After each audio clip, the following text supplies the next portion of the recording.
Sorotan Assalamualaikum warahmatullahi wabarakatuh. Salam sejahtera tuan-tuan. Ramai yang memberikan pandangan berkaitan dengan polemik bahawa mampukah kerajaan perpaduan pimpinan Datuk Seri Anwar bertahan sehingga habis penggal ini. Itu persoalan yang berlegar dan bermain di fikiran ramai di kalangan rakyat Malaysia, pemerhati politik dan mereka-mereka yang berminat dengan situasi politik terkini.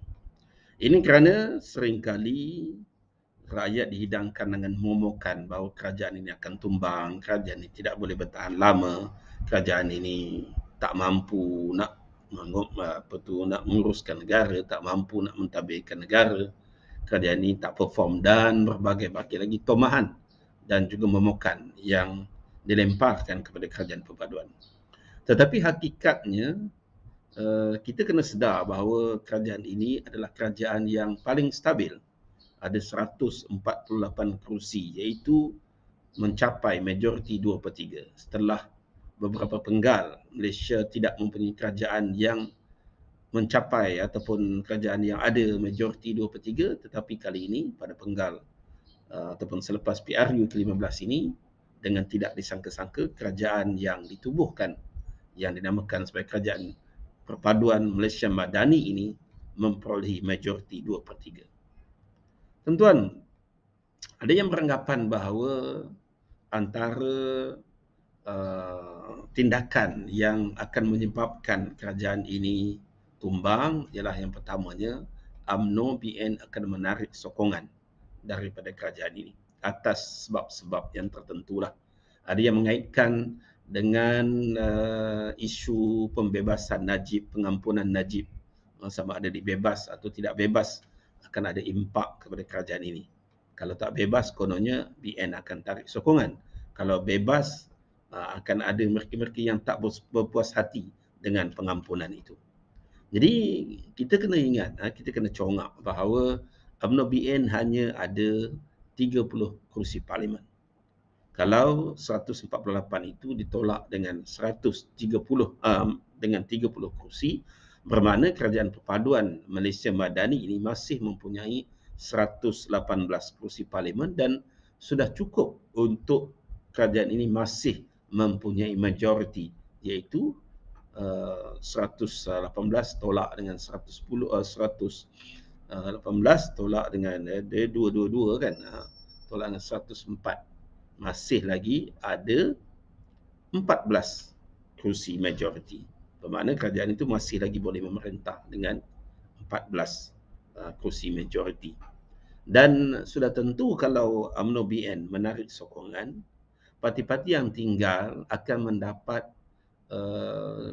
advantage. Kerana apa? Kalau GPS, GRS, PH dan lain-lain parti KDM, Warisan, sudah tentu mereka akan dapat jawatan-jawatan yang ditinggalkan oleh UMNO BN.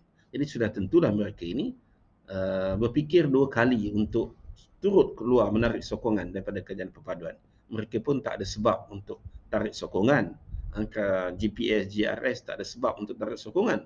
Kerana kita tahu bahawa kerajaan perpaduan telah memberikan banyak kelebihan, advantage dan juga manfaat kepada GPS dan juga GRS dengan komitmen menguruskan MA63 dan berbagai-bagai lagi jawatan timbalan Perdana Menteri kedua dan sebagainya.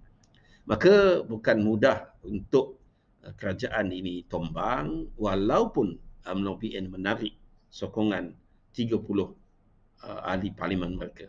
Itu yang pertama. Yang kedua, kita juga melihat bahawa kerajaan ini sudah teruji. Itu kekuatan yang ada pada kerajaan Malaysia Madani ini, itu mereka ataupun kerajaan ini telah teruji. Sudah banyak kali ujian-ujian getir yang dilalui. Ujian pertama ialah ketika proses undi percaya yang dibawa sendiri oleh kerajaan, di mana Datuk Seri Anwar mendapat sokongan, sebenarnya sokongan 148 itu solid.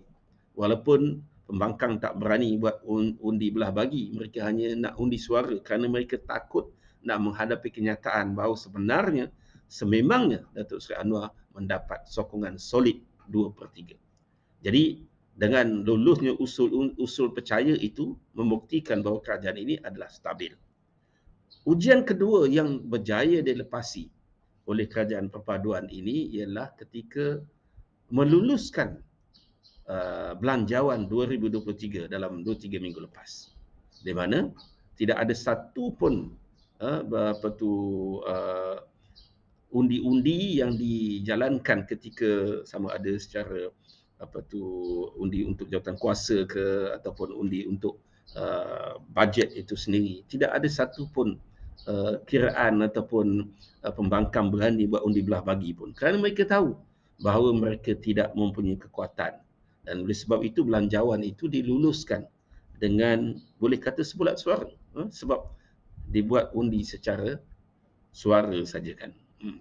Jadi tuan-tuan, ini dua perkara sebenarnya yang dilepasi ataupun berjaya dilalui oleh kerajaan pimpinan Datuk Seri Anwar, itu ujian ketir, usul percaya dan juga belanjawan 2023. Jadi bagi saya, polemik menyatakan bahawa kerajaan ini akan tumbang dan sebagainya perlu dihentikan, kerana melihat kepada senario yang berlaku, proses-proses undi percaya dan sebagainya, kita lihat tidak ada satu pun ianya menunjukkan kerajaan ini goyang dan tidak stabil. Itu sebab bagi saya adalah sukar untuk kita mempercayai bahawa kerajaan ini akan tumbang dalam masa yang terdekat ini. Begitu juga jika sekiranya ramai yang beranggapan bahawa kalau PRN ini PRN 6 negeri ini akan bakal berlaku pada Jun atau Julai ini, ditakdirkan umpamanya hanya Pulau Pinang saja yang dimenangi oleh PH, mereka beranggapan bahawa kerajaan ini akan goyang. Tidak sama sekali tuan-tuan, sebab tidak ada kaitan antara pentadbiran ataupun kerajaan persekutuan dengan kemenangan di negeri-negeri tersebut.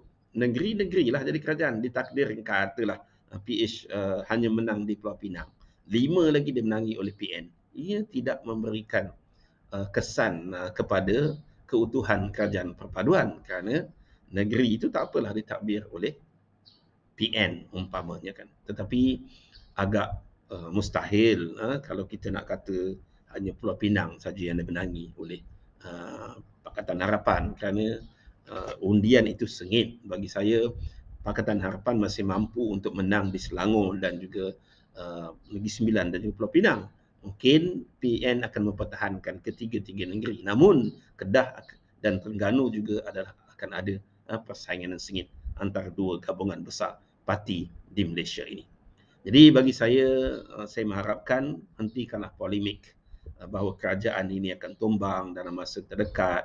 Kerajaan ini takkan kekal lama dalam masa 5 tahun, kerana ianya merugikan negara. Merugikan negara dari segi kestabilan politik. Pelabur luar dan negara luar tengok seolah-olah Malaysia ini tak stabil politiknya. Mungkin iklim pelaburan itu terjejas dan mereka yang nak melabur itu akan berfikir dua kali. Ianya menjejaskan ekonomi, menjejaskan ketenteraman awam, rakyat berasa gusar dan sebagainya. Jadi hentikanlah polemik ini. Kita sama-sama perkukuhkan kerajaan ini, kerana kalau kerajaan ini kukuh, kerajaan ini stabil, pembangkang, penyokong pembangkang juga mendapat advantage-nya. Kerana kita semua adalah rakyat Malaysia. Kita bergantung kepada ekonomi Malaysia. Kita bergantung kepada kestabilan kerajaan. Kalau kerajaan tak stabil, ekonomi tak baik, kita semua akan mendapat bahananya. Sekian, Assalamualaikum warahmatullahi wabarakatuh.